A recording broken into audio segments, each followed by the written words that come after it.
昨晚更夫就是在这里发现的尸首，全身赤裸，死状甚是可怖。但是，这行凶之人手脚甚是干净，现场除了一些血迹之外，并没有其他的任何线索。方伯在初检之时也未能有所发现。这条暗巷虽远离主街，却连接着诸多的小巷民宅。行凶人想绕到这儿，必定会经过其中的巷道。可有人见过形迹可疑之人？属下已着人排查，除了昨晚的更夫之外，并没有发现什么可疑之人。人血颜色不会如此暗沉，像是掺杂了什么其他的东西，但是含量太少，看不出是泥沙还是什么。血迹这么少，行凶之地定在别处。我们去周围看看。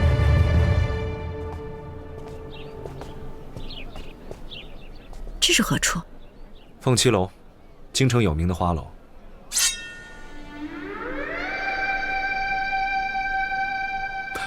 哦，那彩旗是花楼特有的标志，我没有去过，我一看就知道这个。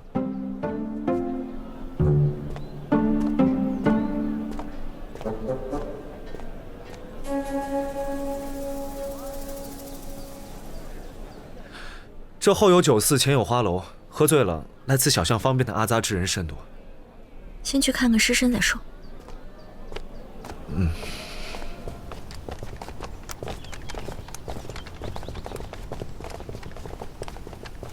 殿下，下官见过君主。该叫九先生。这未免有所不敬吧？郑府尹不必多虑，想必九先生也不是那等拘泥之人，如此称呼，在外行事也是为了更为方便。那就恭敬不如从命，九先生。不知这位上官该如何称呼？这位是李四卿。李四卿，这位是九先生，之前在豫州未能引荐，这次算是补上。之前就有听闻过李四卿的事迹，果真名不虚传。初次见面便知我性喜随意，实在佩服。九先生别客气了，此番尸身死状凄惨，败坏严重，快去看看吧。眼下尚在春寒，尸身为何败坏严重？因为死者的皮肤全都被人剥去了。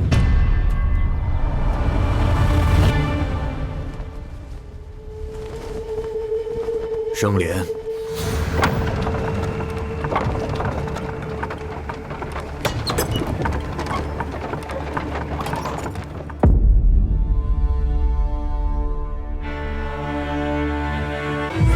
这尸身送到的时候，我就命人家冰盆保存，可是眼见着还是迅速败坏下去。确实败坏严重，我还从未见过如此狠毒的手段。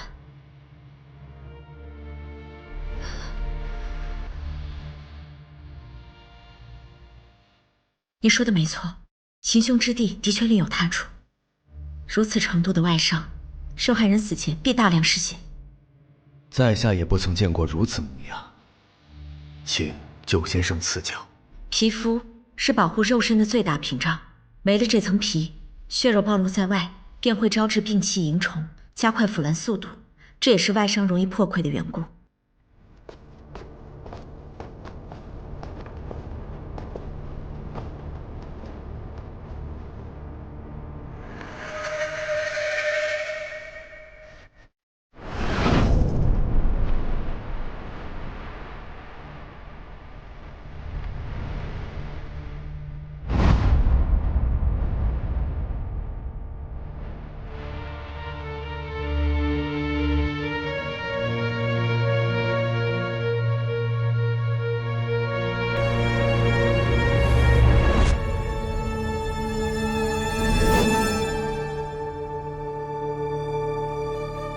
即剥皮案2件，受害人剥皮男尸。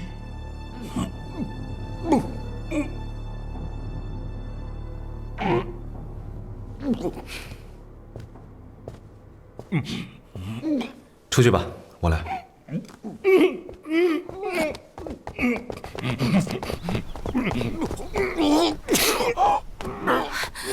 郑副爷，我七哥在哪儿？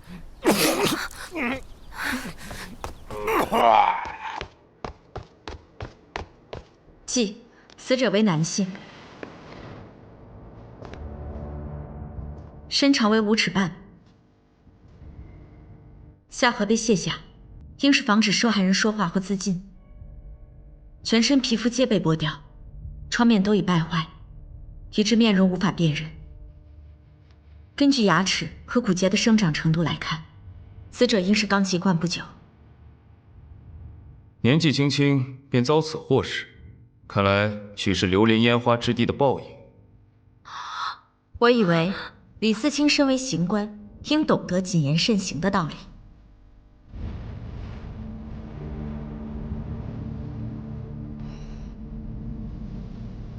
口鼻内不迷烟等亦无，后脑有轻微凹陷，像是被钝物击打所致。此等程度的棍击只会使人昏迷，应是行凶人制服受害人的手段。对。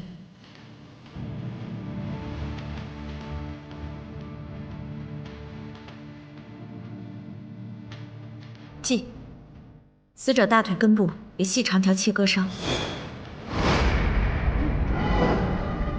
深2分，未伤及血脉。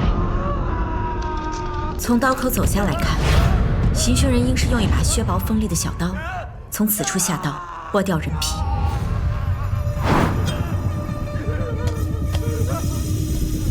每隔2尺许，便有几处层叠的浅伤，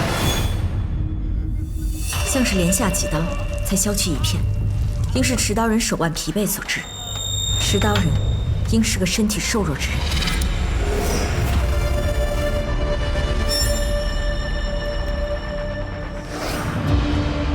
记，受害人全身无可见致命外伤，失血虽多，却不致死，疑是因剥皮过程中疼痛过甚，引发心急而亡。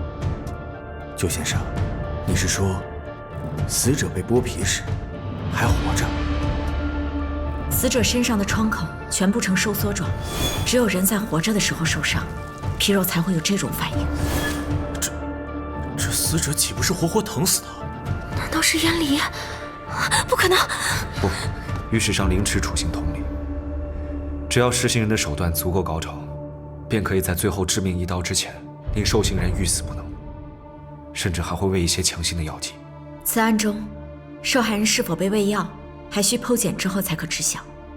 但尸身创面的颜色和腐坏程度一致，剥皮时间应不超过2刻钟至半个时辰。这个时间段连续剥皮，受害人的痛苦最为强烈。行凶人定有一处避人耳目的地方，才可不受打扰的完成整个杀人过程。在下活了这么久，如此残忍之手段，真是头一遭见。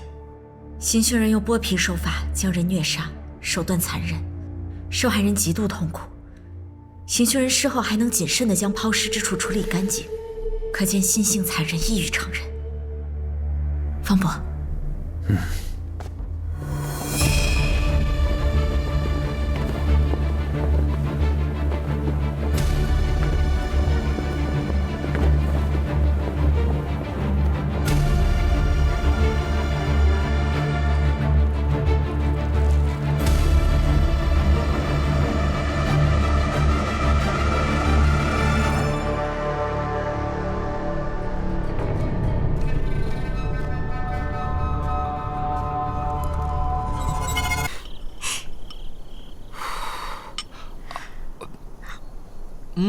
好吃吗？好吃。以后就买这家的。好，等一下。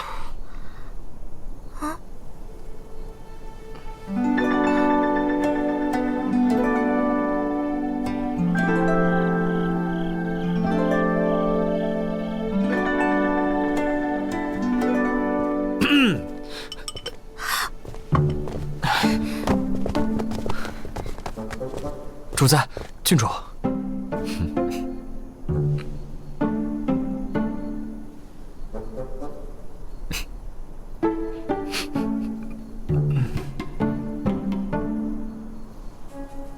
今晚我想去你府上住。去我那儿？啊！眼下我也回不了宫，现在回中永侯府，恐怕又要拉着一番弯话。去你那儿，总不会有人传闲话吧？不会，我们府上有二门，马车直接到那儿，没有人知道是你与我一起。不行不行，绝对不行！我家郡主是姑娘家，怎能随意到男子家借宿？郡主的归玉重于泰山，不能有一丝受损。人命才重于泰山呢。詹捕头现在正在查找受害人的身份，麻烦你尽快告诉他，着重要查那些家中有兄弟不和的。是，还有，回来的时候给郡主带2碗馄饨做宵夜吃。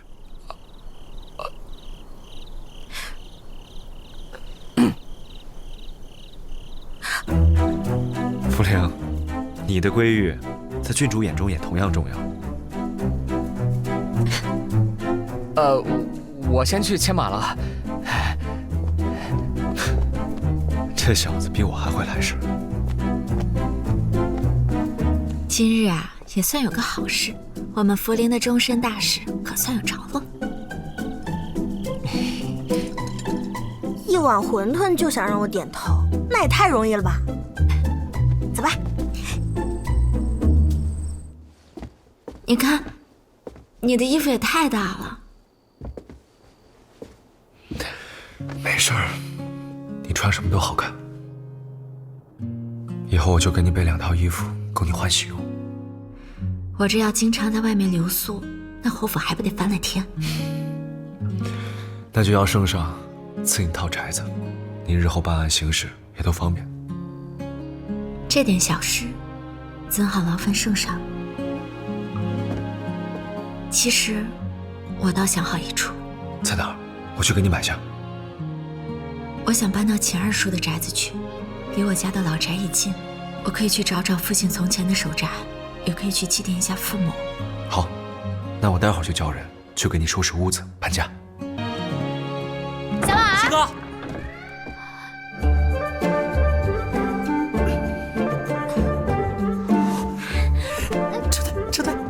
让我看看，你拉我干什么呀？你知道什么叫如胶似漆吗？我当然知道了，我又没有把他们俩撕开。郡主，殿下。哎，这是送给小婉儿的吧？我去送，我去送。哎，你现在去岂不是找臊？送个饭怎么了？给我，给我。这，哎呀，我的个姑奶奶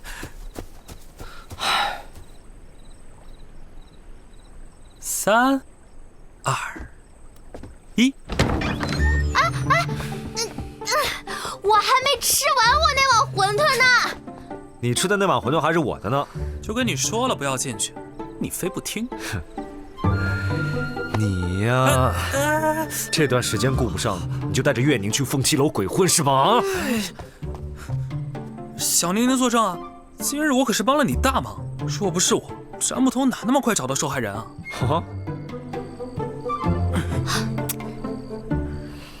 这倒是真的，他今天可厉害了。我一说你们还不知道死者是谁，他立刻就带我去了凤栖楼，几句话就让老鸨把那日的客人都写下来了。我跟詹捕头正在想先查哪个人，正好白风说要查那些家中兄弟不和的，我一下子就把名字挑出来了。那你说说是谁呢？威远伯府四公子吴谦。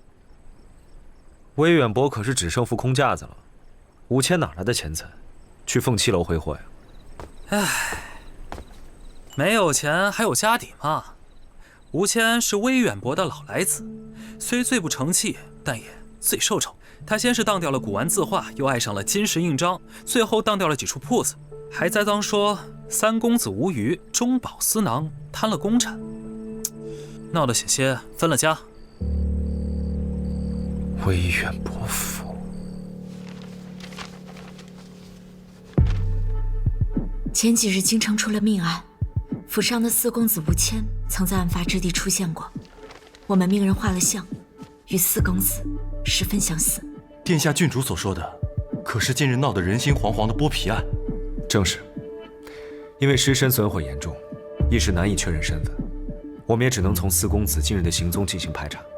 但此事涉及你们兄弟2人不和的传言。我兄弟之所以不和，只因四弟竟敢趁父亲病重，怂恿母亲变卖嫁妆供他挥霍。我待父亲家法行事，母亲却偏袒他，护着他，说要做什么金石张料的生意。别看这里没有人烟，可这睡莲却开得甚好。这儿的睡莲怎么开得这么早？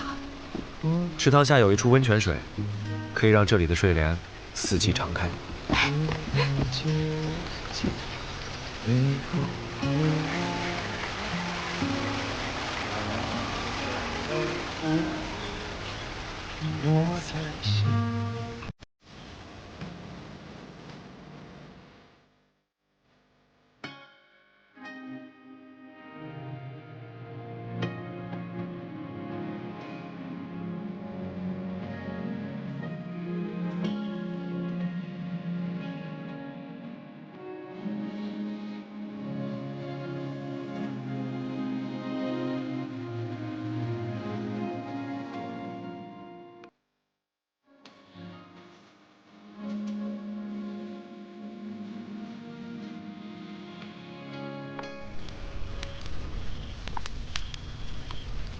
你怎么什么都会啊？我8岁那年便去了朔溪军中，父王把我丢在军营里，便万事不管。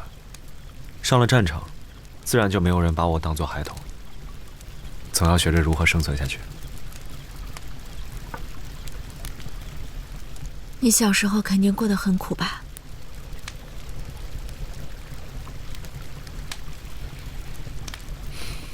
？8岁前，我被教养在太后宫中，虽无父母照拂，但有皇祖母的庇护，过得倒也不甚辛苦。反倒是去了父王身边，苦日子才刚刚开始。听母妃的嬷嬷说，母妃生前最喜欢来的地方就是这里。父王每次思念母妃之时，也会来这里。后来我知道了，便也常来。坐在这里想象着母妃站在此处是何等模样。你母妃是如何去世的？嬷嬷说，母妃生我之时出现了血崩，缠绵了月余才走。父王那时正在回京路上，到家之时，母妃已经入土为安了。以你母妃的品节，至少应该停灵数月，可为何会下葬得这么快？不知道，从未有人提起过此事。这么想起来，的确有些奇怪。倒也不一定，以瑞王的脾气，若有不妥，他必会追究的。最后，父王在母妃的墓前守了足足3个月，把襁褓中的我交给太后，变法回了朔溪。